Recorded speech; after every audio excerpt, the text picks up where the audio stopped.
History is not simply a collection of stories about the past, it's actually a careful reconstruction, a scholarly attempt to understand how societies and cultures evolved. To undertake this task for a civilization as ancient and complex as India's, we really require evidence. We can't just guess what happened centuries or even millennia ago. Instead, we have to rely on a variety of sources, each providing its own unique piece of the puzzle. These sources are the raw materials from which history is written. They act as windows, allowing us to peer into the lives, beliefs, and political structures of people who lived long before us. Without these tangible or recorded remnants of the past, our understanding would honestly be incomplete and based on mere speculation rather than factual analysis. The study of Indian history, therefore, begins with the fundamental question: how do we know what we know? The answer lies in the careful examination of everything our ancestors left behind. This can include grand structures they built, the words they wrote down, the coins they used for trade, and even the simple pottery they used in their daily lives. Each source has its own strengths and its own limitations. A royal decree might tell us about the king's policies, but it won't tell us what the common farmer thought. A religious text can illuminate spiritual beliefs, but may overlook economic realities. It is the historian's job to critically assess these sources, cross-referencing them to build a more balanced and nuanced narrative of the past. The process is much like that of a detective investigating a complex case. The historian gathers clues from different places, piecing them together to form a coherent story. An archaeological find might confirm a detail mentioned in an ancient text, while a foreign traveler's account might offer an outside perspective on a local custom. This multidisciplinary approach is really crucial. It prevents us from relying too heavily on a single viewpoint and encourages a more holistic understanding. By combining different types of evidence, we can move beyond a simple timeline of kings and battles and start to explore the social, economic, and cultural fabric of historical Indian society in much greater detail. Ultimately, the goal is to create a picture of the past that is as accurate and comprehensive as possible. This requires not just collecting sources, but also interpreting them with a critical eye. We must ask who created the source, for what purpose, and for what audience. Understanding this context is essential to grasping the true meaning of the evidence before us. By appreciating the diversity of sources available for studying Indian history, from monumental stone carvings to fragile palm leaf manuscripts, we can begin to appreciate the immense depth and richness of the subcontinent's long and fascinating journey through time, seeing it not as a single story, but as a tapestry woven from countless different threads.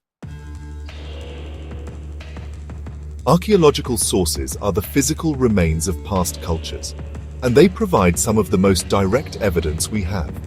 These are the silent storytellers that speak to us across the ages, offering tangible proof of how people lived. Monuments, for instance, are among the most visible forms of archaeological evidence. Grand structures like the stupas at Sanchi tell us about the spread of Buddhism and the patronage it received from rulers. Similarly, the magnificent temples of South India, such as those at Thanjavur or Madurai, reveal not only religious devotion, but also the incredible architectural and engineering skills of their time. These structures were centers of community life, and their scale and artistry reflect the power and wealth of the kingdoms that built them.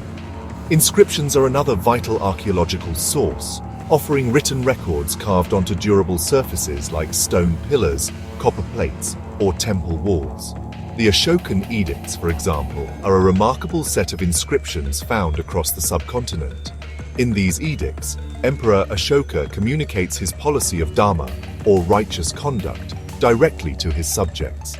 They provide invaluable insight into his administration, his philosophy, and the extent of the Mauryan Empire. Similarly, land grant inscriptions on copper plates tell us a great deal about the agrarian economy, social hierarchy, and the relationship between rulers and local religious or scholarly communities to whom land was often gifted. Coins or numismatics offer another fascinating window into the past. The designs, metals, and inscriptions on coins can reveal a wealth of information. They tell us about the reigning monarch, the dates of their rule, the extent of their kingdom, and their economic prosperity. The discovery of Roman coins in South India, for instance, provides concrete evidence of extensive trade networks between the Indian subcontinent and the Roman Empire. The images on coins, whether of deities or kings, also give us clues about the religious beliefs and the official iconography of a particular dynasty. For example, the coins of the Kushan Empire feature a mix of Greek, Iranian, and Indian deities, reflecting the diverse cultural influences within their domain.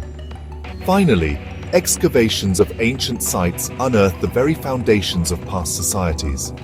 The discovery of the Indus Valley Civilization at sites like Harappa and Mohenjo-daro completely transformed our understanding of early Indian history. The well-planned cities, with their advanced drainage systems, granaries, and standardized bricks, pointed to a highly sophisticated urban culture that existed long before the arrival of the Aryans. Similarly, excavations at other sites can reveal burial practices, pottery styles, tools, and other everyday objects. These humble artifacts help us reconstruct the daily lives of ordinary people, a story that is often missing from the grand narratives of kings and empires. While archaeology provides the physical framework of history, literary sources fill it with ideas, narratives, and voices. These written texts can be broadly divided into indigenous literature, which includes both religious and secular works created within India. Religious literature is a vast and crucial source. The Vedas, for instance, are the earliest sacred texts and provide immense insight into the beliefs, rituals, and societal structure of the early Vedic period.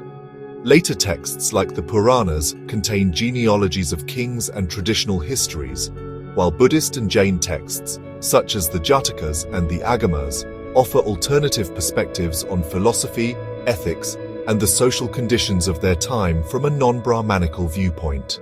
Beyond religious texts, a rich body of secular literature also exists.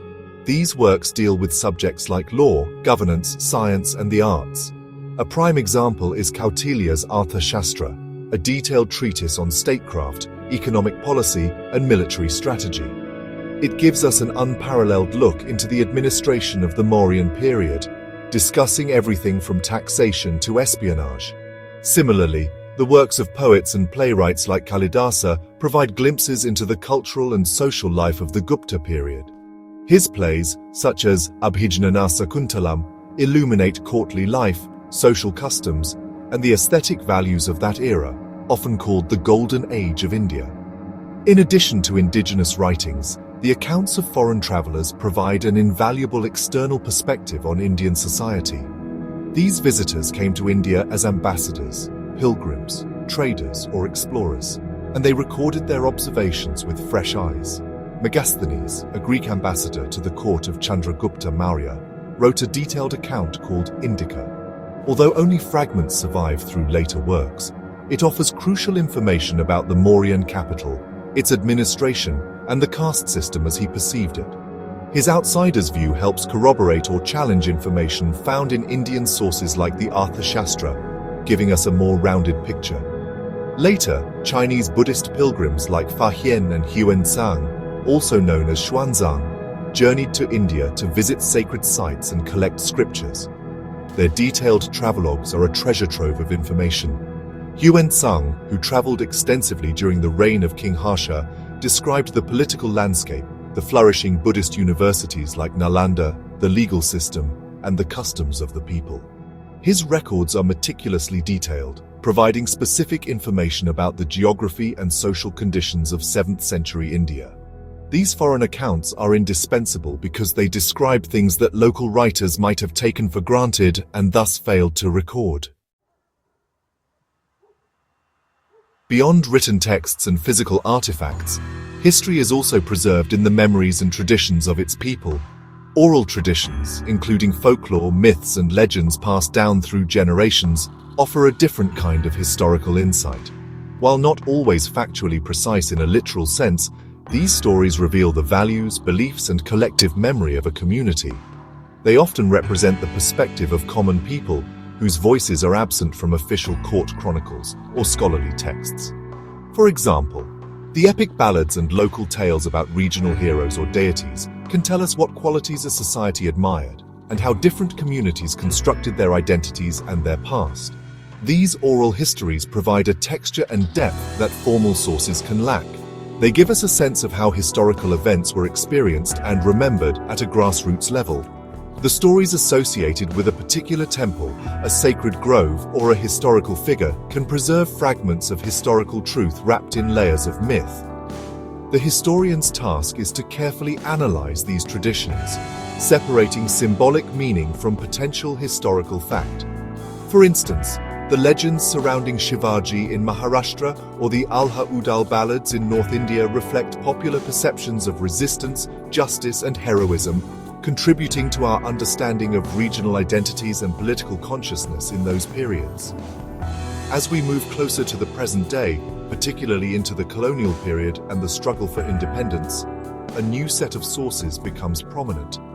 The records of the British administration are a vast and meticulously maintained archive. These official documents, including government reports, census data, legal records, and official correspondence, provide a detailed, albeit biased, view of the colonial state's operations and its impact on Indian society. They offer immense data on the economy, administration, and social changes from the perspective of the rulers, which is essential for understanding the structure of colonial power and its mechanisms of control. To counterbalance the official colonial narrative, we have sources generated by Indians themselves during this period. Newspapers and journals published in English and various Indian languages, such as Khazari by Bal Gangadhar Tilak or Young India by Mahatma Gandhi, became powerful tools in the freedom struggle. They disseminated nationalist ideas, critiqued colonial policies, and mobilized public opinion. Along with private letters, memoirs, and autobiographies of nationalist leaders and participants, these sources give us a direct insight into the motivations, ideologies, and strategies of the independence movement. By combining these modern sources, the official records of the rulers, and the expressive writings of the ruled, we can construct a comprehensive and multifaceted history of India's journey to becoming a modern nation.